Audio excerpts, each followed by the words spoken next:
తీసుకొచ్చిన revolutionary reforms, agriculture ceiling act, రాజభరణాల రద్దు, బ్యాంకుల జాతీయీకరణ, ఇలాంటి ఎన్నో గొప్ప నిర్ణయాలు చేపట్టి ఈ ఒకనాడు శ్రీమంతులకు, రాజులకు, రాజ్యాలు ఉన్న వాళ్ళకే బ్యాంకులు ఉంటాయి.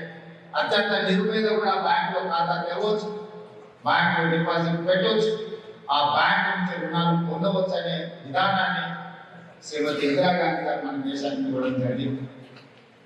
ఎన్నో రకాల మార్పులు, బలమైన నాయకత్వం ఉన్న శ్రీమతి ఇందిరాగాంధీ గారికి ఇచ్చింది.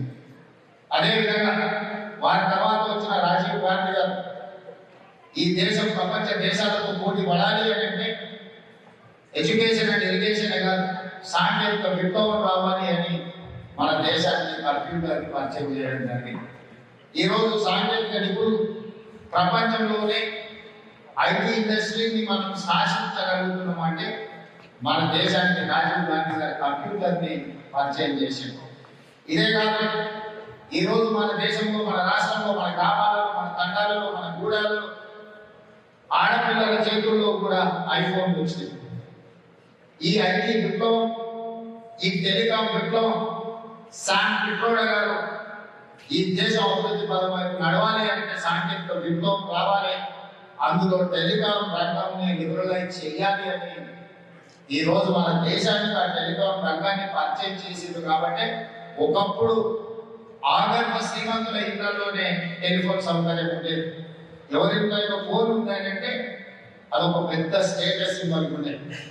కానీ ఈరోజు ఊళ్ళలో ఉన్న ఆడబిడ్డ దగ్గర కూడా 2 ఫోన్లు పెట్టుకునే స్థితికి మన దేశం అభివృద్ధి పనుల వైపు నడిచింది అంటే శామ్ పిట్రోడా గారు సాంకేతిక విప్లవాన్ని మన దేశానికి పరిచయం చేస్తే రాజీవ్ గాంధీ గారు దాన్ని ముందుకు తీసుకెళ్ళేది. కాబట్టి ఈ రోజు మనం ఐటీలో కానీ టెలికాంలో కానీ ప్రపంచాన్ని శాసించగలిగిన స్టేజ్లో ఉన్నాము అని అంటే ఒక బలమైన నాయకుడు.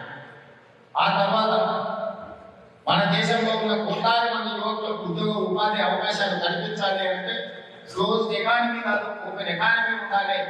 ప్రపంచ దేశాల నుంచి పెట్టుబడులను ఆకర్షించాలి, ప్రపంచ పారిశ్రామికవేత్తలను మన దేశానికి ఆహ్వానించాలి, ఆహ్వానించిన పెట్టుబడులకు రక్షణ కల్పించాలని ఒక బలమైన ఆకాంక్ష ఆలోచనతోని మన బిడ్డ, మన తెలంగాణ బిడ్డ, ఈ రోజు మిత్రుడు దుద్దిల్ల శ్రీధర్ బాబు గారు ఎక్కడి నుంచి అయితే ప్రాతినిధ్యం వహిస్తున్నారో అదే మంత్రి నుంచి శాసనసభ్యుడిగా మొదలుపెట్టి ఈ దేశానికి ప్రధానమంత్రిగా ఎదిగిన పివి నరసింహారావు గారి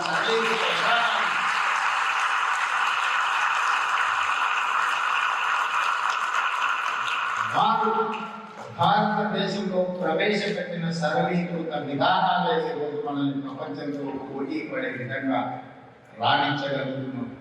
వారు గుర్తించిన నాయకుడు, వారు గౌరవించిన నాయకుడు ఆనాడు ఆర్థిక మంత్రిగా ఉన్న మన్మోహన్ సింగ్ గారు 10 సంవత్సరాలు ఈ దేశానికి ప్రధానమంత్రిగా ఎన్నో సేవలు అందించింది. కాబట్టి ఈరోజు మనం అందరం సింగపూర్ ఎకానమీలో కూడా మన యొక్క వాటా ఉన్నది, మన యొక్క శ్రమ ఉన్నది. ఈరోజు ఇక్కడనే కాదు, ఎక్కడికి వెళ్ళినా ఒకప్పుడు ప్రజలు అనుకునే వాళ్ళు ఎవరెస్ట్ శిఖరం పెట్టినా అక్కడ ఒక మలయాళీ ఉంటాడు, టీ అమ్ముకుంటాను. ఈరోజు మలయాళీ కలదనే విధంగా మన వాళ్ళు ప్రపంచంలో ఏ మూలకి వెళ్ళినా తెలుగు వారు మాకు కలుస్తున్నారు. అది ఒక గొప్ప గౌరవం. దీనికి పివి నరసింహారావు గారు, మన్మోహన్ సింగ్ గారు చేసిన సరళీకృత విధానాల పాటనే అని చెప్పి నేను కాదు, మీరందరూ కాంగ్రెస్తో విభేదించినా కూడా ఈ విషయంలో మాత్రం మీ అందరికీ ఏకాభిప్రాయం ఉందని చెప్పి నేను ఈ సందర్భంగా భావిస్తున్నాను. ఇది చరిత్ర. మరి భవిష్యత్తు 10 సంవత్సరాలైన తెలంగాణ రాష్ట్రాన్ని సాధించుకోదు. 10 సంవత్సరాలలో తెలంగాణ రాష్ట్రంలో జరిగిన అభివృద్ధి, విధ్వంసమా, దోపిడీనా, అవినీతినా, ఇలాంటి విషయాలు ఏమి నేను మాట్లాడదలుచుకోలేదు. వాటి గురించి నేను ప్రస్తావించదలుచుకోలేదు. ఇది సరైన వేదిక కాదు. కానీ తెలంగాణ బిడ్డలుగా తెలంగాణ ఏ రకంగా ముందుకు తీసుకెళ్లాలో మనం ఈరోజు ఆలోచన చేయాల్సిన అవసరం ఉందా లేదా ఒకసారి ఆలోచించేయండి. ఈరోజు సింగపూర్లో తెలంగాణ రాష్ట్ర ముఖ్యమంత్రి ఉన్న నేను, ఐటీ అండ్ ఇండస్ట్రీస్ మినిస్టర్ ఉన్న మిత్రుడు శ్రీధర్ బాబు గారు, పెద్ద అపారమైన అనుభవం పోచారం శ్రీనివాస్ రెడ్డి గారు సింగపూర్ వీధుల్లో ఈ అభివృద్ధిని తిరిగి ఎందుకు చూస్తున్నాము? మనం మన దగ్గర అభివృద్ధి చేసుకుని ఉంటే మనమే మన దగ్గర అభివృద్ధి ప్రపంచాన్ని మనం ఆహ్వానించి చూపించుకునే వాళ్ళం కదా. ఈరోజు ప్రపంచం అంతా ముందుకు వెళ్తుంటే మనం వెనక్కి వెళ్దామా? ప్రపంచంలో పోటీ పడి ప్రపంచంలోనే అంతకంటే ముందు బాగా అక్కడ బాగా నిలబడి మన రాష్ట్రాన్ని అభివృద్ధి చేసుకుందామా? ఈ రోజు మనందరం ఆలోచన చేయాలి. ఆనాడు తెలంగాణ రాష్ట్ర ఉద్యమం ఉవ్వెత్తున పోరాటం జరుగుతున్నప్పుడు మీరెవరు మాట ఎందుకు లేని కూరుకోరు. ఇప్పుడే మిత్రుడు రమేష్ చెప్పారు, మేము శ్రీకృష్ణ కమిటీకి సంతకాలు పెట్టివ్వడమే కాదు 3,000 మంది పాస్పోర్ట్ల వివరాలను కూడా సపోర్టెడ్ డాక్యుమెంట్ కింద మేము సబ్మిట్ చేసినాం. మేము తెలంగాణ రాష్ట్రం కావాలనుకుంటున్నాం, సింగపూర్లో ఉన్నాం కూడా అని మీరు ఏ విధంగా అంటుండ్రో అదేవిధంగా విశ్వేశ్వరు ఉన్నాడు అక్కడ అమెరికాలో ఉండే వేలాది లక్షలాది మంది తెలంగాణ రాష్ట్రం కావాలి అని అమెరికా వీధుల్లో కూడా తెలంగాణ రాష్ట్రం కోసం నినాదం చేసింది. ఈ రకంగా ప్రపంచంలో ఏ మూలన ఉన్నవాడైనా తెలంగాణ బిడ్డ తెలంగాణ రాష్ట్రం కావాలి అని కోరుకున్నాడు. మరి మీరు కోరుకున్న తెలంగాణ వచ్చింది. 10 సంవత్సరాల తర్వాత ఒకసారి వెనక్కి తిరిగి చూడండి. మీ కోరుకున్న తెలంగాణ మీరు అనుకున్నంత అభివృద్ధి జరిగిందా? అంత బలమైన నాయకత్వం అక్కడ ఉన్నదా?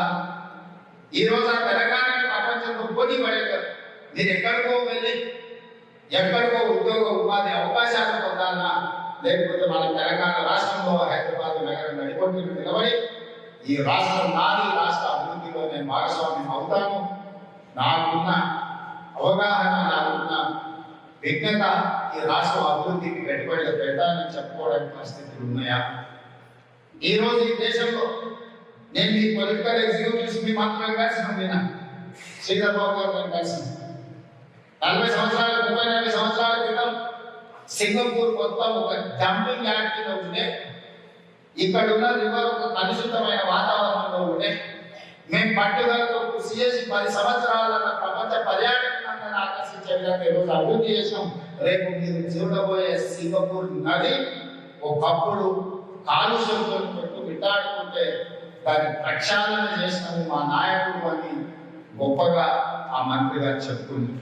అదేవిధంగా అండర్ టనెల్స్ కావచ్చు, లేకపోతే మెట్రో రైల్ కావచ్చు, లేకపోతే పార్క్స్ కావచ్చు, లేకపోతే ఇండస్ట్రియల్ ఇన్వెస్ట్మెంట్స్ బ్యాంకింగ్ సిస్టమ్ కావచ్చు, ప్రపంచంలో ఉండే అన్ని బ్యాంకింగ్ వ్యవస్థలకు సింగపూర్ ఒక వేదికగా సింగపూర్ నుంచి ఈరోజు సర్వీస్ సెక్టర్లో మేము పనిచేస్తున్నామని వాళ్ళు గొప్పగా చెప్పుకున్నారు. ప్రతి విషయంలో ప్రణాళికలో సింగపూర్ ప్రపంచంతోనే పోటీ పడుతుందని ఆ మంత్రులు చెప్తున్నప్పుడు వాళ్ళ గొంతులో ఒక గర్వం కనిపించింది, ఆత్మ సంతృప్తి కనిపించింది.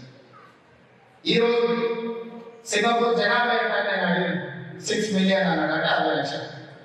నేను వస్తా మిత్రుడిని అడిగిన దుబాయ్ జనాభా ఎంత, 3.6 మిలియన్ అంటే అక్కడ ఒక 40 లక్షల మంది, ఇక్కడ ఒక 60 లక్షల